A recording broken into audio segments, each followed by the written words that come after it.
Mga motorista subling gipahinumduman sa istriktong pagsunod sa lagda sa trapiko human pipila ka disgrasya diha sa Cebu South Coastal Road.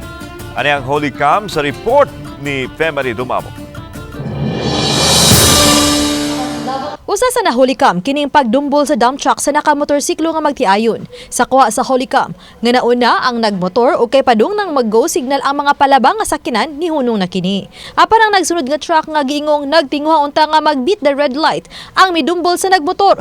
Hinungdan nga na nga tumba ang sakay sa motorsiklo ug driyot gyud kini nga maligsan. Mayo na lang nga nakatamak sa brake ang nagmaniho sa truck. Matud pa nga may taak na daan unta sa brake ang driver sa truck apan tungod sa kadangog sa daan. Dala sa ulan, wa dayon kakupot. Samtang hapit sa baligsi kining laing motorista, human matumbang iyang motorsiklo, gimaniho.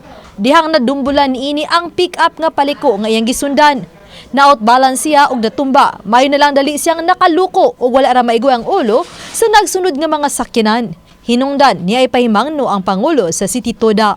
Ako gyapon ipahinumdum nila pagbalik nga kung naa gani ka sa intersection, go signal ka, wa na siya magpasabot nga libre ka, imo ang daan, kinahanglan magpakusog ka sa pagpadagan.